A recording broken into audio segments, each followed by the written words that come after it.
Deus ele levantou um profeta chamado Jeremias. Nessa época, nesse contexto, o povo de Israel estava passando por um momento caótico, de desobediência, de afronta, de pecado e de desonra ao Senhor.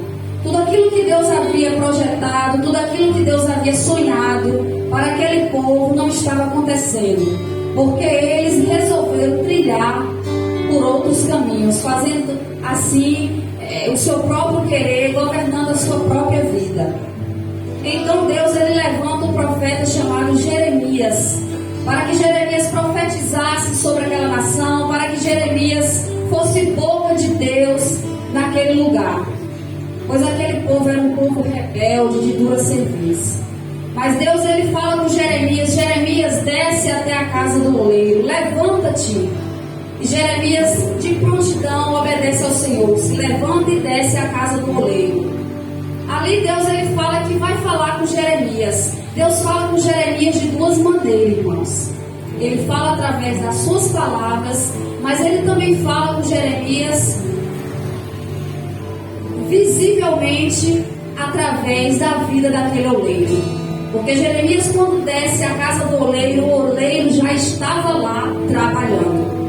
O oleiro já estava na sua posição. Então Jeremias ele contemplou com os olhos dele aquilo que o Senhor queria falar, mostrando a ele visivelmente, e depois veio a palavra do Senhor a Jeremias. O Senhor diz assim no versículo 6, somente a parte B.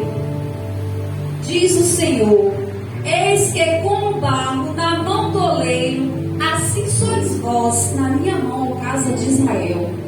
Observe que Deus fala com Jeremias que assim como o barro é na mão do oleiro, assim é aquele povo na mão de Deus. Deus não fala que aquele povo estava na posição de vaso. Sabe por quê? Porque quando se já está na posição de vaso, ele já está no processo final. Ele já está pronto para ser usado, para ser ornamentado, para exercer a função que o oleiro determinou para ele. Então Israel não estava na posição de vaso, ele estava na posição de barro. No momento que aquele oleiro estava fazendo aquele vaso, o barro se quebrou na mão dele. Mas ele não jogou aquele vaso fora. A palavra fala que ele, com aquele próprio vaso, ele começa a fazer um outro vaso conforme ele quis. E assim é o Senhor nas nossas vidas. O Senhor ele não nos joga fora.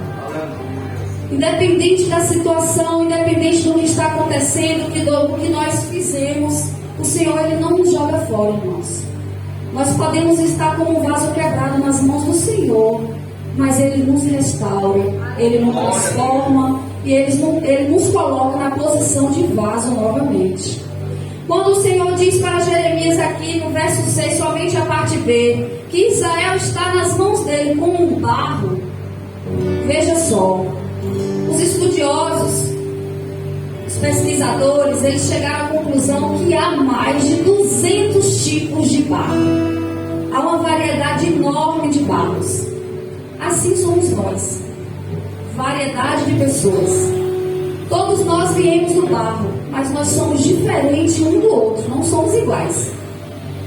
E aqui Deus ele fala que aquele povo estava na mão dele como um barro. Só que o barro, irmãos, até ele virar um vaso, há um processo muito grande. Aquele povo um dia já foi vaso, mas agora, por conta da sua obediência, da sua rebeldia, ele estava na posição como um barro. Então Deus ele está falando: Jeremias, eu não abro mão do meu povo. Eu amo o meu povo. Deus ele tinha uma aliança com aquele povo.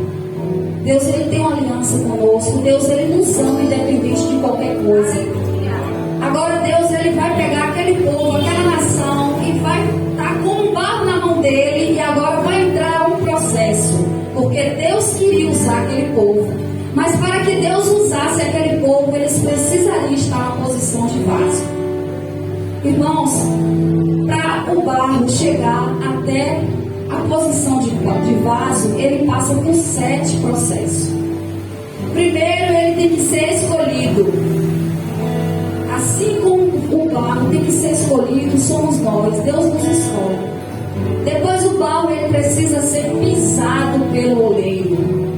Depois o barro, ele precisa ser purificado. Depois o barro, ele precisa ser amassado.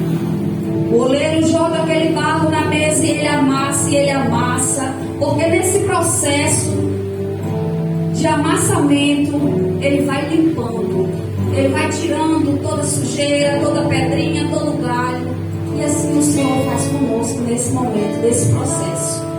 Depois de ser amassado, aquele barro vai ser agora modelado.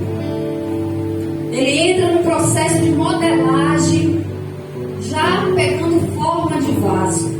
Agora tem um detalhe, ele é modelado de dentro para fora, porque é assim que o Senhor nos modela, de dentro para fora, porque o Senhor, ele não vê como o homem vê. Então o Senhor, ele vê aquilo que está aqui dentro, do meio do seu coração, aquilo que está na nossa mente. O Senhor vê aquilo que precisa ser mudado, que precisa ser transformado, modelado nas nossas vidas. E Ele mesmo faz esse processo de modelagem. Depois que o barro passa desse processo da modelagem, agora ele vai ser esquecido. Ele vai ser posto em uma prateleira. Quantas vezes nós nos sentimos esquecidos? Né? Já estamos dentro do processo, mas a gente olha para um lado, olha para o outro, a gente não vê saída, não vê solução. Quantas vezes a gente questiona: Deus, o Senhor não está me vendo? Deus, o Senhor se esqueceu de mim? E bate aquela tristeza. Assim, aquele vaso fica naquele processo de prateleira. E para finalizar, esse processo chega ao fim quando o oleiro vê que o vaso já passou pelo processo de esquecimento. Aquele oleiro pega aquele vaso e agora chega na etapa final, quando ele joga aquele vaso na fornalha. Irmãos, agora aquele vaso vai passar pela fornalha. Somente depois de ser passado pela fornalha é que ele vai estar pronto para ser usado, pronto para ser cheio, pronto para Deus encher e falar: vai, você é um vaso nas minhas mãos. Eu quero dizer para pessoas aqui nessa noite que já está com um vaso nas mãos do Senhor: continue, porque a seara é grande e o Senhor, ele quer te usar. O Senhor quer te encher. O Senhor quer fazer da sua vida grandes coisas. Mas pode ter pessoas aqui nessa noite que estejam no processo. Eu não sei qual o tipo de processo que você está, mas eu quero dizer para você: independente do processo, permaneça. Não desista, não desanime. Seja paciente, porque o processo vai passar. O processo do barro, do amassado vai passar. E você vai entrar na fornalha e vai sair com um vaso novo para ser usado nas mãos do Senhor. Amém? Essa foi a palavra que o Senhor colocou no meu coração. Eu creio que Ele falou com pessoas nessa noite. Aleluias. Eu convido o grupo de louvor.